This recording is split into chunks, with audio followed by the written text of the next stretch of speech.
Welcome to Meet Mike. Today, we have the opportunity to get to know our interim superintendent, Dr. Mike Marco, just a little bit better. The truth is, some of you already know Mike. He may have been your classmate here at Linganore High School. Others may remember Mike as their teacher at Monocacy Middle School, where he started his education career. Others of you served with Mike when he was the assistant principal at Governor Thomas Johnson Middle School. If you're an FCPS employee, you may have met Mike. He has served as our deputy superintendent since August 2014. Mike is not new to Frederick County. However, he is new to his role as interim superintendent. We know that many have questions for Mike. Sam Stars, our student member of the Board of Education, did. So we gave Sam the opportunity to ask Mike questions on student-focused issues and to also find out what his vision is for Frederick County Public Schools. Let's take a listen. So, Dr. Marco, we're here at Linganore High School. This is where you graduated, right? It is. Almost 30 years ago, I graduated from a different building. They have since torn down that building. The same stadium still exists. We didn't have your school, Oakdale High School, to compete against, and we didn't have Urbana High School to compete against. Our number one rival back then was Walkersville High School. So a lot has changed in 30 years. We have this beautiful new building, and of course we now have Oakdale and Urbana, so we've seen the expansion of our high schools over that period of time. Yeah, I'm an Oakdale High School senior, so whenever I'm here, I'm either competing for the Bears or supporting them. Have you been to my school recently by any chance? I have not visited Oakdale. It is on my list of schools to visit this year. I'm trying to make it out to as many schools as I possibly can. Cool. Do you plan to make regular school visits? Absolutely. I think it's super important for leaders to be visible within the community. I really want to get out and listen to our teachers, our students, our parents, and just see how we're doing as a school system in serving them and meeting their needs. Is that how you're choosing to lead, by focusing on the needs of our community and the students and the teachers? Over the past 4 years, I've done quite a bit of research on servant leadership. I've looked at Costco and Popeyes and Southwestern, and they've really embraced the servant leader mindset in that they really work to serve their clients as well as their employees. And they've had great success as organizations. And I've really aspired to become more of a servant leader by researching them and seeing how I can wake up every day and help others succeed is at the forefront of being a servant leader. What are some of the key characteristics of servant leadership that you strive to incorporate in your leadership style? Well, there are about 10 principles, and I won't bore you with all 10 principles that I really gravitate to. But at the crux of it, it is really placing the needs of our community and others before the leader's need. I always talk about leading boldly, but also leading humbly. And I think that's the right balance in order to lead and achieve the desired outcomes that you'd like to. It involves strengthening relationships. It involves vision, and that means not only staying in the moment, but looking to the future and what are the needs of the community in the future. It speaks to simplifying everything by reinforcing the basics. So really taking certain concepts, making them clear and easy for our community to understand. Those are some of the core principles. And like I said, there's 7 more that I really try to embrace in my leadership. I always say that I aspire to be a servant leader because it's really a journey to get there. Right. You don't wake up and just become a servant leader. You really have to shift your mindset and move it from a posture of a hierarchy to a posture of, I'm going to serve you today, and I'm going to do my very best to address your needs. Yeah, I definitely think our community has a lot of needs right now coming out of the COVID-19 pandemic. I'm a high school senior, so for the past 3 years, I've had to have that influence my high school career. How do you plan to address the needs of students after such a hard pandemic? I think the starting point here is to recognize that our community has been in a very stressful, uncertain, anxious time period during this COVID. And it has impacted virtually everyone. Students, parents, household, teachers, bus drivers. It has touched everybody in some way or another. But I believe at some point we have to recognize the importance of building forward. And we need to start looking at the proms and the graduation and our spring activities and trying to bring as much normalcy back to those, because we know that some students haven't been able to compete in 2 years. Some students didn't get to participate in a prom of any kind. Graduation looked far different last year. We need to return to normalcy there. So we need to start building forward to ensure that we can put some of the hardship behind us and advance forward. Yeah, and I know a lot of students are wondering, do you foresee a prom and an in-person graduation? Well, we'll continue to monitor the metrics very carefully. At this point, it's hard to predict, but I do know that we're planning for a normal prom and a normal graduation, which pleases me greatly because I think our students deserve it. Absolutely, that's great to hear. I think one of the other things that the pandemic has particularly affected has been students' mental health. How do you plan to adjust the needs of students after such a hard and grueling pandemic? Well, we've really tried to focus on the whole child this year and looking at not only their academic needs, but their social emotional needs, just looking at some of the trauma that they've experienced during the course of this COVID pandemic. We've built a lot of things into the superintendent's budget that I think will proactively address some of the emotional needs that we're seeing in our students. We do know that it's going to take time. There are a lot of students that are hurting right now, and we need to attend to their needs as much as we possibly can. And that may be through counseling or just getting them back involved and engaged in the school community. All those things have to be at the forefront of what we're doing. Yeah, that's good to hear because I've been hearing a lot from students and their needs. Are there plans for more school psychologists or school therapists to address the needs of our students? Yes, Sam, there are resources built into our FY23 budget that will greatly support the mental health of our students, whether it be behavior therapists, whether it be school psychologists, counselors. We really need to be in tune to the mental health of our students moving forward and be tuned into what they need in order to not only be academically successful, but to be successful within their communities. Yes, and I definitely appreciate that sentiment. Of course, the students are, as I always say, the biggest stakeholder in the education system. So kind of going along with that, do you have plans to get more feedback from students on the school system and kind of incorporate more student beliefs into your decision making?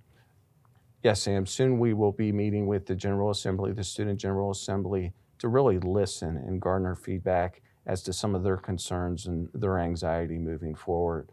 I know there is anxiety around transportation and there's anxiety around proms and graduation that we've already spoke to, but also our response to COVID moving forward. I know that's on the mind of our students right now, and I hope to have an opportunity to hear from them and garner where they are and what they see that they need in the coming months. When you went to Linganore, did you know that you would one day become the interim superintendent? Oh, I would have never guessed that I would be the interim superintendent when I was 18. I left Linganore and was moving into public relations, and then I switched into psychology, and then I had an experience where I was able to work with a group of students with disabilities.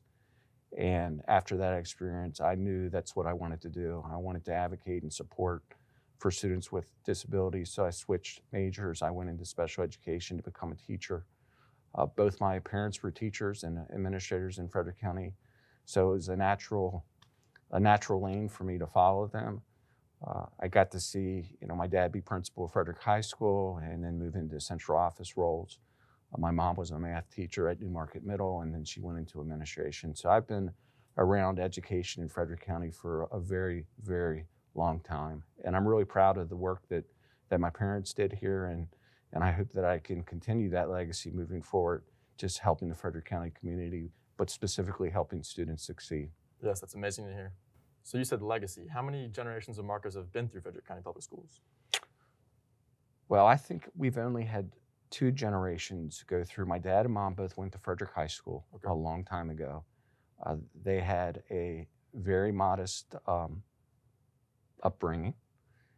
I believe they were the first to go to college and later become educators. So we have quite a rich history in Frederick County in terms of graduating from Frederick County Public Schools, but going on to teach and lead in Frederick County Public Schools.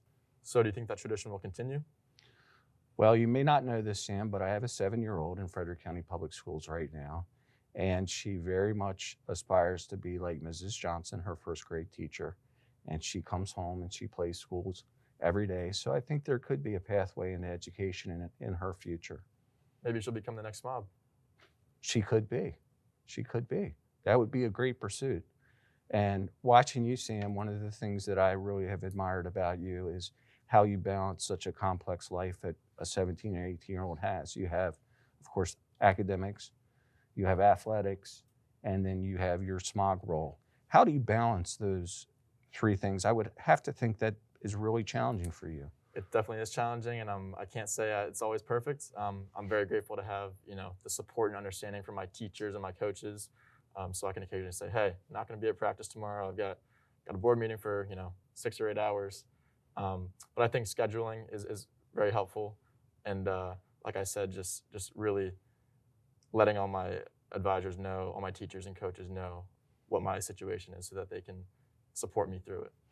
You certainly have to feel that it's going to get you ready for the college experience and some of the things that you'll encounter as a student and an athlete, because I think you plan on doing both as you move forward, and balancing those will be a great experience that you've had here that you can take on to college. Yeah, not just being SMOB, I think just being in Frederick County Public Schools altogether has been very beneficial to me and taught me so many skills. And yeah, I do hope to be an athlete and a student at a four-year college, so I'm looking forward to that. And yeah, I think the skills that I've learned from being SMOB and student will help me and prepare me for that.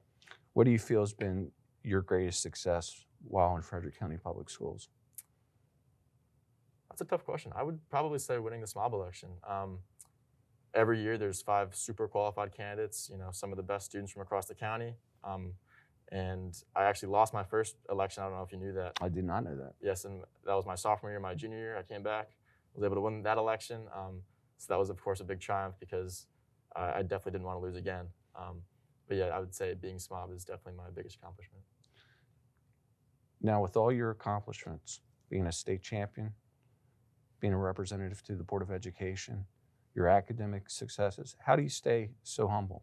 Well, I'm very thankful for all my accomplishments. Of course, there's been a lot of people who have contributed to them and have put me in this position, my parents, teachers, coaches, and even my classmates. I mean, I'm surrounded by really brilliant classmates that are very successful in the things that they do. So that's certainly very humbling for me. And yeah, I'm just very, very thankful, and I'm always setting new goals. So I always am striving for the next big thing. Now, I'm going to ask you to help me a little bit here. If you were interim superintendent for 6 months and you wanted to continue to make a difference for this school system, and you can't say change lunches or meals, Okay. what would be one thing that you would do? I think I would definitely push very hard to get school therapists and psychologists in the schools. I think that's a very critical need of our students right now. And I think there's no better person to do it than FCPS. Sam, that is excellent advice that you just gave me. And I think it's going to be so important to help our students with emotional support and their mental health well-being. But equally important is to lift up our employees as well, because we know that they've experienced considerable trauma, stress, strain, and we've stretched them in so many different ways over the past 2 years. It's unbelievable, and they've responded every time. Yes, definitely. I've definitely admired the work of my teachers the past few years. It's really incredible the amount of work they put into their job, and still every day they come in smiling and ready to teach. So it's been very, very cool and inspiring, actually, to see. I would just say to you, Sam, that anytime our students, our parents have an opportunity to express their gratitude to the many educators that have been involved, whether it be our custodians, our bus drivers, our central office workers, our maintenance workers, our food and nutrition service workers, our teachers, our assistant principal. Anytime that we can just express our gratitude for the huge lift they've had over the past 2 years, I know that is so warmly welcomed. And if you can do it and you get your students to do it, I know it would be very much appreciated.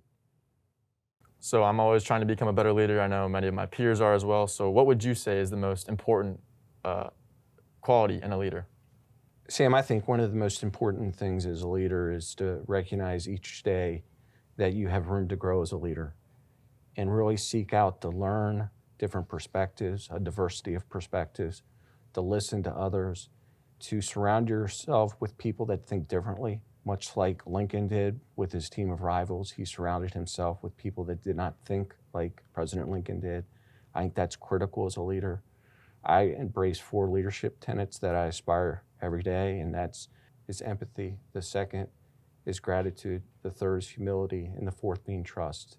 And those are my grounded leadership principles that I aspire to each day that I lead. And I think they're so important for all our leaders to really embrace, particularly in these days.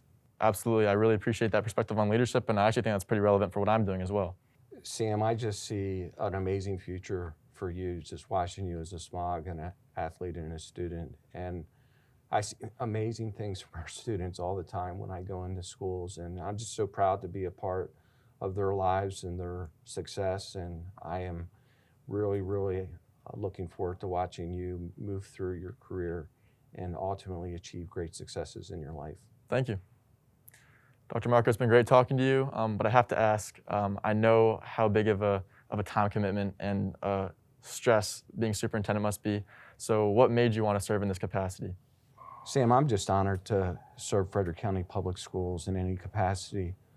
I know this community is built with great employees, great teachers, great parents, and I'm just very proud to be a part of it and helping us move forward and helping every student succeed in school.